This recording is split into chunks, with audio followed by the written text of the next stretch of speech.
the market was incredibly inefficient since 2010. Artificially suppressed rates, a regulatory regime that, disallowed any form of M&A and consolidation. Now that those constraints are lifted, you're going to see a lot of this creative destruction work its way through the economy. And I do think that there is a lot of risk in the economy in this sector because, again, of this wall of commercial real estate debt that's coming due. And I think this is the problem. You got Powell sitting there, you got too late Powell sitting there in his ivory tower. He's willing to keep rates artificially low so he can get renominated and he can help Biden and Yellen. He's willing to cut rates to help Kamala. But as soon as Trump gets in there, he stops the rate cutting cycle, even though inflation's down to 2.0%. 2025 is quickly shaping up to be one of the busiest bankruptcy years since the great financial crisis of 2010. In May and June alone, more than 120 companies with significant debt or assets collapsed, and with the second half of the year underway, the pace shows no signs of slowing. Corporate America is facing a reckoning. The surge in bankruptcies comes after years of easy money that left companies hooked on cheap credit and constant refinancing. Now, the Federal Reserve refuses to cut rates despite slowing growth, while new global tariffs from the Trump administration weigh on consumer demand. Businesses that once survived on abundant liquidity are running out of oxygen, and the cracks are widening across vulnerable sectors like retail and real estate. Many analysts argue that the Fed itself created the conditions for today's crisis, keeping interest rates near zero for over a decade, fueling reckless borrowing, then hiking them at record speed once inflation hit. The result is a fractured economy where some industries remain strong, while others buckle under debt. On the All In podcast, Chamath Palihapitiya called this a long overdue, creative destruction of weak firms, while David Friedberg and David Sachs sharply criticized the Fed's handling. Their insights cut through the headlines and reveal what's truly driving this wave of bankruptcies. All right, let's talk about corporate bankruptcies. According to an S&P Global report, so far in 2025, we've seen the most corporate bankruptcy filings since 2010. That was after the great financial crisis, you remember, or some of you might have been too young. So corporate bankruptcies, according to the S&P, are public companies with debt of at least $2 million and private companies with assets or liabilities of at least $10 million. I'm not sure why the public companies is less than the private. It didn't make sense to me, but there must be a reason. These are also called large bankruptcies. Here's a chart showing you corporate bankruptcies since 2008. The blue bar is through July, gray bar is the full year. So we're looking at a partial year here, obviously, in 2025. We're at 446 large bankruptcies, 7 months into 2025, which would put us on track for the most since 2010. Yeah, nothing close to GFC numbers, but, it's not trending well. And if you look at corporate bankruptcies broken down by month since 2020, you can see that bankruptcies are increasing after the massive rate hike cycle in 2022 and 2023. So obviously rates have something to do with this. What are your thoughts, Chamath, on what we're seeing here? It's not like super dramatic, but it's definitely notable. Yeah, it's notable, but I think it's notable not for the reasons that the mainstream media tries to describe it in. I read these articles and I was a little bit caught off guard because initially what it said was the tariffs were causing this. And I was like, large companies don't go bankrupt 30, 60 days. Yeah, because of the tariff issue. This makes no sense. But the narrative was very strong, basically trying to paint the Trump administration as having caused this. So I just started to look into this, and a couple of interesting things to note the conclusions that I came to. I think the most interesting is that there were a lot fewer bankruptcies over the last 4 or 5 years than there should have been. And I think that there are two reasons. The first reason is that you had rates artificially suppressed at zero for an incredibly long amount of time. And so you had all kinds of companies able to raise enormous amounts of capital that they probably shouldn't have been able to, or at a minimum should have done at much higher rates, which weren't really there because the core rate was at zero. So what that means is that many companies were able to fill the reservoir of money. And then when the core structural business started to fail, they had a lot more oxygen in the tank to survive a lot longer. So I think a lot of what you're seeing, and if you look, Jason, at some of these companies like Joann's Fabrics and Party City, these were businesses that were upside down for years. Yep. And a number of these, right, were PE buyouts that their strategy is to saddle them up with a bunch of debt too. So that speaks to what you're saying. So I think the reason why bankruptcies are up right now is because the reservoir of free money, the money printer that printed, frankly, since 2010 up until about 2021, because we still gave an enormous amount of money in COVID, is finally starting to run out. That's number one. But the second is that we actually haven't had a process of creative destruction in American company formation for a while. Yeah, probably since GFC, right? Yeah. Because that's a similar thing happened at that time too, Chamath, right? We had all those backed up companies that probably should have died. And it kind of... what I think what happened was startups ran out of money. There's certain parts of industries that had some trouble, but by and large... Still paying taxes on your crypto gains? What if you didn't have to? With ITrust Capital, you can buy and sell crypto inside a tax-advantaged IRA, giving you a smarter way to grow your portfolio without worrying about capital gains tax. That's why they're the #1 crypto IRA platform in America, with billions in tax-advantaged transactions. There are multiple ways to fund your account. You can make a contribution, transfer an existing IRA, or roll over an old 401k or employer plan. You'll get access to a wide range of digital assets, low fees, and 24/7 trading, all backed by secure, one-to-one asset ownership with institutional-grade custody. And if you have questions, ITrust Capital offers 100% US-based customer support with real people ready to help. Click the link, use code DOSE7, and get your $100 funding bonus today. Start building your crypto wealth, tax-advantaged, with ITrust Capital. There was no transformational or catalyzing M&A that could have actually happened. And that, in part, was a structural issue because of the way the federal bureaucracy reacted to it, not just in the United States, to be fair, but around the world. And I think when you relax those constraints, what you can start to see are companies identify assets that they want inside of other businesses, be much more aggressive in getting them. Businesses that are floundering, being able to see that they're about to run out of money and have the confidence to try to do an M&A deal to survive. You need all of these things to work in lockstep for a market to be efficient. The market was incredibly inefficient since 2010. Artificially suppressed rates, a regulatory regime that, disallowed any form of M&A and consolidation. Now that those constraints are lifted, you're going to see a lot of this creative destruction work its way through the economy. That's one big trend.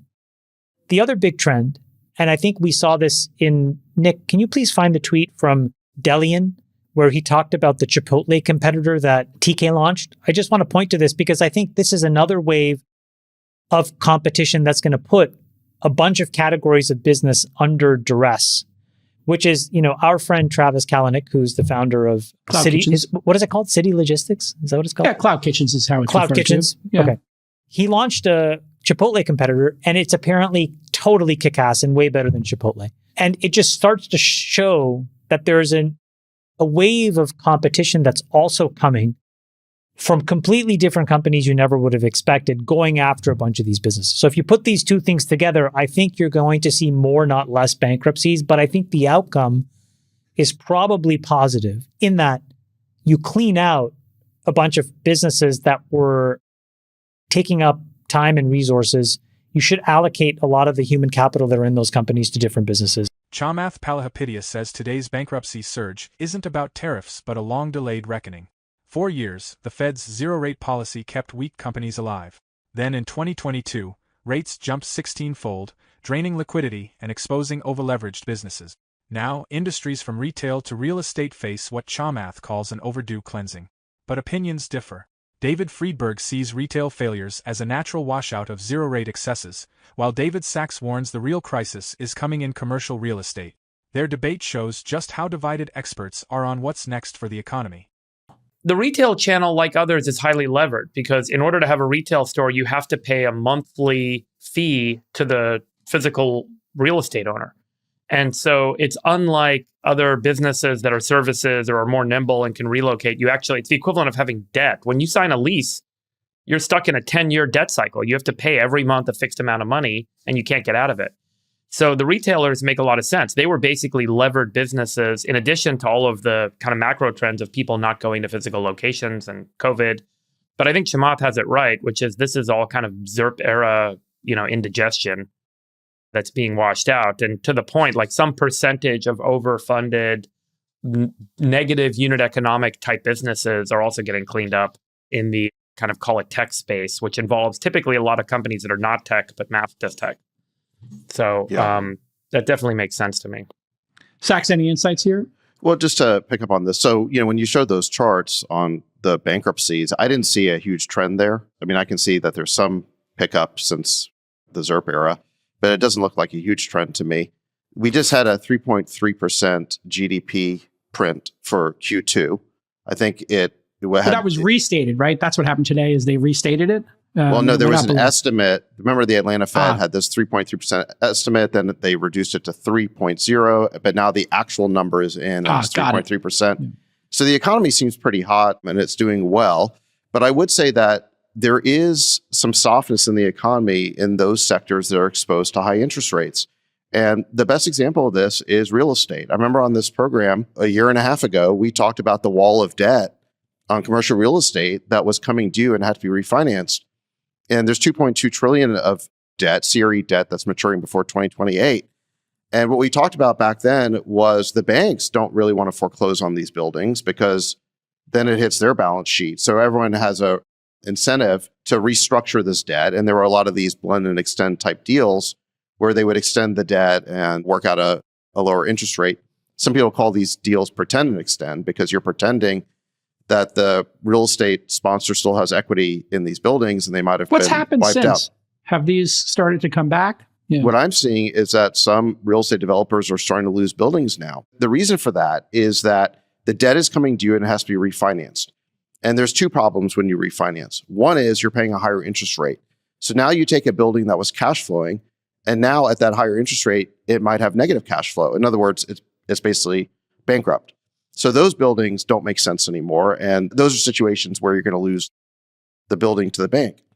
The other problem is when you refinance, you might not be able to get the loan to value that you had before because valuations have also come down because real estate valuations are inverse to interest rates, right? So in other words, if, let's say you had a building that was worth $100 million before at ZIRP era interest rates, you could borrow 2/3 of that, so call it $66 million. Now, if the building's only worth, $60 million, then you can only borrow $40 million. So the amount of proceeds you can get when you refinance is much lower. And that gap has to be replaced with something. So in that situation, the equity holders would have to come in and do an equity in refinancing where they've got to put up that gap. In the example I gave, that gap would be $26 million. So the equity holders have to come out of pocket, which is very difficult to do. And they might not want to do it. And in that case, you're also going to lose the building. Sachs, I have a question. Nick, can you show this image? Sachs, how does this trend build on top of that other trend, which is on top of everything else now? It just seems like the real estate financing flows are moving far away from typical office construction towards data centers. So if you add that to the mix, then people seeking funding for traditional office are going to find, or refinancing are going to find fewer lenders. Is that true or not true? Well, yeah, I think there has been a little bit of a credit crunch, but also there's no reason to really be building so much office space when there's so many buildings that are underwater or vacant. Yeah, like a third of the real estate in San Francisco is basically vacant. Still. So why would you build any more real estate? But what needs to happen is those buildings effectively need to go back to the bank and then they need to be auctioned off at some lower price so that new equity holders can come in and new cap tables can be formed. And then you can get the money you need to do the tenant improvements, the TIs, so that you can get more tenants in there. Because right now, one of the reasons why a lot of these buildings are empty is because the equity holders don't have an incentive to put in more money to do the TIs necessary to sign new tenants. So you got these zombie buildings that even if there was a tenant who wanted the space at some lower rent, the owners of the building have no incentive to do that because they can't put any money into the deal. So we finally need a bunch of these buildings to go back to the bank, or we need rates to come down so that you can do refinancings without them being these punitive refinancings. And I do think that there is a lot of risk in the economy in this sector because, again, of this wall of commercial real estate debt that's coming due. And I think this is the problem. You got Powell sitting there, you got too late Powell sitting there in his ivory tower. He's willing to keep rates artificially low so he can get renominated and he can help Biden and Yellen. He's willing to cut rates to help Kamala. But as soon as Trump gets in there, he stops the rate cutting cycle, even though inflation's down to 2.0%. So you got this too late Powell and the rest of his Fed cronies. JCal wants to make it sound like they have some dissenting voice. It's nonsense. In any event, they're all collectively sitting there in their ivory tower, completely out of touch with what's happening in the economy, and they're being slow to cut rates. And I do think that at least sectors like real estate do need these cuts. David Sachs argues that Jerome Powell is no longer a neutral referee but a political actor. He claims Powell cut rates aggressively under Biden, then froze the cycle once Trump returned. If that's true, the Fed is wielding interest rates as a political weapon, and the economy itself could become collateral damage. Markets are already signaling concern. Gold has surged above $3,400 an ounce, silver is testing multi-year highs, and investors are piling into real assets as confidence in fiat policy weakens. Meanwhile, commercial real estate remains a ticking time bomb. With $2.2 trillion in loans maturing before 2028, many properties can't cash flow at today's interest rate. That means defaults, zombie buildings in major cities, and more stress on regional banks until assets are written down and recapitalized. The big question is what Powell does next. Cut rates to relieve pressure and risk reigniting inflation, or hold firm and let bankruptcies mount until the reset is complete. Either way, volatility across equities, commodities, and credit markets is almost guaranteed. Do you think Powell is playing politics, or just doing what's necessary? And will commercial real estate trigger the next big crisis? Share your thoughts in the comments. For more Daily Dose Crypto news, check out these 2 awesome videos on your screen. Click now and we will see you on the next video.